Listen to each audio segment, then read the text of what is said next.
നമ്മൾ നാട്ടിൽ പോവാണേ. കുറേ നാളായില്ലേ ഇവിടെ തന്നെ ഇങ്ങനെ ഇരിക്കുന്നു. പിന്നെ നാട്ടിലൊക്കെ പോയി ശകരിക്കുഞ്ഞിൻ്റെ കുഞ്ഞമ്മയും അമ്മൂമ്മയും ഞങ്ങളുടെ മാസും പൂച്ചയൊക്കെ കണ്ടിട്ട് വരാം.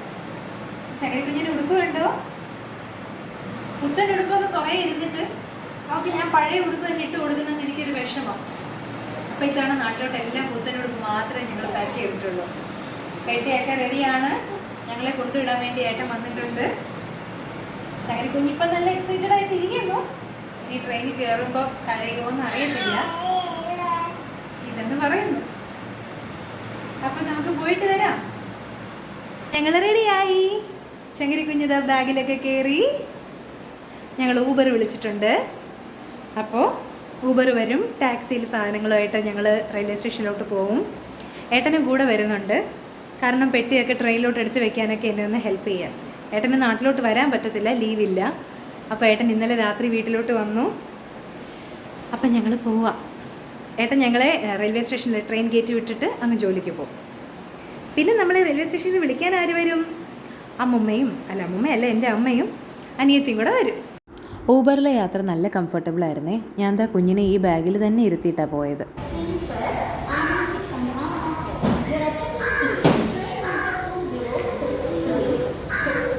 ശങ്കരിക്കുഞ്ഞിന് എന്തായാലും കാഴ്ചകളൊക്കെ കണ്ട് ട്രെയിൻ യാത്ര നല്ലപോലെ എൻജോയ് ചെയ്യാൻ പറ്റി കേട്ടോ. അവൾ വലിയ വഴക്കും പ്രശ്നങ്ങളും ഒന്നും ഇല്ലായിരുന്നു. പിന്നെ ഞാൻ ജനറൽ ടിക്കറ്റായിരുന്നു എനിക്ക് കിട്ടിയിരുന്നത്. പക്ഷേ ഞങ്ങൾ വന്ന് ജനറൽ കമ്പാർട്ട്മെൻറ്റിൻ്റെ അവിടെ ആദ്യം നിന്നെങ്കിലും മണ്ണ് നുള്ളിയിടാൻ സ്ഥലമില്ലായിരുന്നു. പിന്നെ അവിടുന്ന് സ്ലീപ്പറിലോട്ട് തന്നെ പോയി ഓടി അവിടെ ചെന്ന് കയറി. ഏട്ടൻ പറഞ്ഞായിരുന്നു സ്ലീപ്പർ ടിക്കറ്റ് കിട്ടിയില്ലെങ്കിലും സാരമില്ല, കയറി കഴിഞ്ഞിട്ട് TTR വരുമ്പോൾ പറഞ്ഞാൽ മതി, കൺവേർട്ട് ചെയ്ത് തരുമെന്ന്. എന്നാലും എനിക്ക് ചെറിയൊരു ടെൻഷൻ ഉണ്ടായിരുന്നു. എന്തായാലും കുഴപ്പമൊന്നുമില്ല, ഒരു പാവം മനുഷ്യനായിരുന്നു TTR. അതുകൊണ്ട് അദ്ദേഹം എക്സ്ട്രാ പൈസ വാങ്ങിച്ചിട്ട് എനിക്ക് ടിക്കറ്റ് കൺവേർട്ട് ചെയ്ത് തന്നു. ഇവിടെ വെയിലൊക്കെ വന്നപ്പോഴേ ഞാൻ വിചാരിച്ചു അയ്യോ ഇനി മാറിയിരിക്കണോ, എന്നാലും കുഞ്ഞിനെ ഇനി മാറിയൊക്കെ ഇരിക്കുമ്പോൾ മോശമായിട്ട് ആയാലോ കരഞ്ഞാലോ എന്ന് പേടിച്ച് ഞാൻ അവിടെ തന്നെ ഇരുന്നു. വീട്ടിലുള്ള സമയത്തും അവൾ ഈ വൈകുന്നേരത്തെ വെയിലൊക്കെ കൊള്ളുന്നത്, അതുകൊണ്ട് അതൊരു വിഷയമായില്ല. പിന്നെ ഇനി കായംകുളം മാത്രമല്ല, അത് കഴിഞ്ഞിട്ടുമുള്ള സ്റ്റേഷനുകളിലേക്കൊന്നും ആരും ഈ സീറ്റ് റിസർവ് ചെയ്തിട്ടില്ല എന്ന് പറഞ്ഞു. അപ്പോൾ പിന്നെ ആർക്കും വേണ്ടി എഴുന്നേറ്റ് കൊടുക്കേണ്ടി വരില്ലല്ലോ എന്നുള്ളൊരു സമാധാനത്തിൽ ഞാൻ അവിടെ തന്നെ അങ്ങിരുന്നു. ഈ വിഷ്വൽസ് ഞാൻ എടുക്കാൻ കാരണം ട്രെയിനിൻ്റെ സ്പീഡ് കാണിക്കാനാണ്. നല്ല ഫാസ്റ്റായിരുന്നു. ഗുരുദേവ് എക്സ്പ്രസ് ആയിരുന്നേ. അതിൻ്റെ ഇടയ്ക്ക് ഒരു മൃഗം നിന്നപ്പോൾ അത് പൂച്ചയാണോ പട്ടിയാണോ എന്ന് പോലും എനിക്ക് ഐഡൻറ്റിഫൈ ചെയ്യാൻ പറ്റിയില്ല, അത്രയ്ക്ക് സ്പീഡായിരുന്നു. ശങ്കരിക്കുഞ്ഞ് നിന്നും ഇരുന്നും കിടന്നും പാല് കുടിച്ചും ഒക്കെ ഒരുവിധം വലിയ പ്രശ്നമില്ലാതെ അങ്ങ് എനിക്ക് അവളെയും കൊണ്ട് യാത്ര ചെയ്യാൻ പറ്റി കേട്ടോ. അവൾ വലിയ അലമ്പൊന്നും ഇല്ലായിരുന്നു. കൂടെ 1-2 കൊച്ചു കുഞ്ഞുങ്ങളും ഉണ്ടായിരുന്നു, ഫാമിലി ഉണ്ടായിരുന്നു. പിന്നെ ഇതാ കണ്ടോ, ഈ കാഴ്ചകളൊക്കെ ഞങ്ങൾ കുഞ്ഞുനാൾ മുതലേ കാണുമ്പോൾ ഇപ്പോൾ കണ്ടാലും അത് വലിയ കൗതുകത്തോടെ കണ്ടുകൊണ്ടിരിക്കും കേട്ടോ. ഈ ട്രെയിനിൽ പോകുന്ന സമയത്ത് കായലൊക്കെ ഇങ്ങനെ കാണുന്നത്, ഇത് മൺട്രോത്തുരുത്തിൻ്റെ ഭാഗമാണേ. വലിയ ഇഷ്ടമാണ്. ഇനിയിപ്പോൾ നാളെ ശങ്കരിക്കുഞ്ഞും ഇതൊക്കെ പറയുമായിരിക്കും ഞാൻ കുഞ്ഞിലേ മുതലേ കാണുന്നതാണ്, എനിക്ക് വലിയ ഇഷ്ടമാണെന്നൊക്കെ.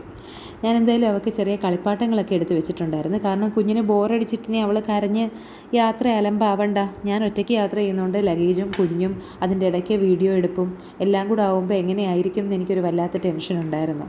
എന്തായാലും വലിയ പ്രശ്നമൊന്നും ഇല്ലാതെ അതും അങ്ങ് കഴിഞ്ഞ് കിട്ടി.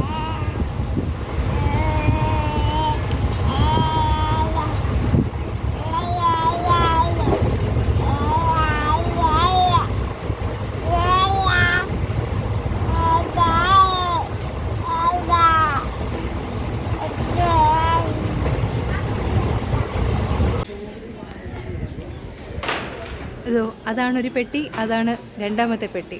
പുറകിലൊരു ബാഗുണ്ട്, പിന്നൊരു ബേബിയുണ്ട്. ഇത്ര സാധനങ്ങളും കൂടെ കൊണ്ട് ഞാൻ കായംകുളം റെയിൽവേ സ്റ്റേഷനിൽ വന്ന് ഇറങ്ങിയിരിക്കുന്നു.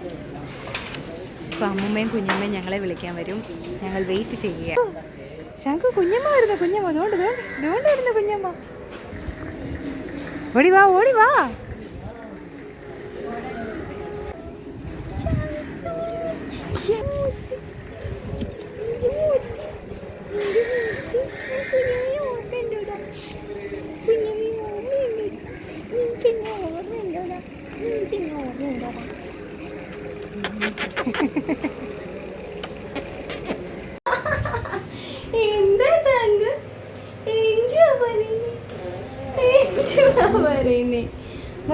കണ്ടോ ഞങ്ങളുടെ കായംകുളം റെയിൽവേ സ്റ്റേഷൻ കണ്ടോ? ഹൈടെക് ആണ്, ഹൈടെക്. ഞങ്ങൾ ലിഫ്റ്റിലാണ് പോകുന്നത്.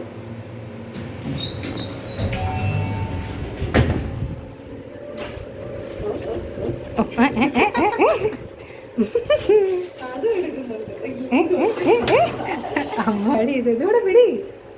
ഇതോടെ എടുക്ക്. അയ്യോ എനിക്ക് വയ്യ, എൻ്റെ ദൈവമേ. കണ്ടോ, ഇവിടെ എല്ലാം സൂര്യൻ തോട്ടിലോട്ട് പോകുന്നത് കാണാം. അമ്മൻ്റെ മന്ദഹാസം, മന്ദസ്മിതം. പ്ലാറ്റ്ഫോമിൽ കൂടെ നടക്കുമ്പോൾ ഈ പെട്ടി വല്ലാതെ ശബ്ദം ഉണ്ടാക്കുന്നത് കൊണ്ട് എല്ലാവരും ഞങ്ങളെ തന്നെ നോക്കുമായിരുന്നേ. അതല്ലെങ്കിലും ശങ്കരിക്കുഞ്ഞിനെ ഞാൻ ഈ കങ്കാരു ബാഗിൽ ഇട്ടിരിക്കുന്നതുകൊണ്ട് പ്രത്യേകിച്ചും ആൾക്കാരിങ്ങനെ വല്ലാതെ നോക്കും കേട്ടോ. അത് ഞാൻ അവളെ കൊണ്ട് എവിടെ പോയാലും ഈ ബാഗും കൊണ്ട് പോകുമ്പോൾ എല്ലാവരും എന്നെ ഇങ്ങനെ തുറച്ച് നോക്കാറുണ്ട്. അങ്ങനെ അമ്മയുടെ കാറ് ഇതാ ഫ്രണ്ട് കിടപ്പുണ്ട്. കാറിൽ ഞങ്ങൾ കയറി. അമ്മ ദാ കുഞ്ഞിനെ കൊഞ്ചിക്കാൻ തുടങ്ങി. ഇവിടുന്ന് ഒരു 10-12 കിലോമീറ്റർ ഉണ്ട് വീട്ടിലോട്ട്. അങ്ങനെ ഞങ്ങൾ പുല്ലുളകരെത്തി. ശങ്കരിക്കുഞ്ഞ് ഉറങ്ങി.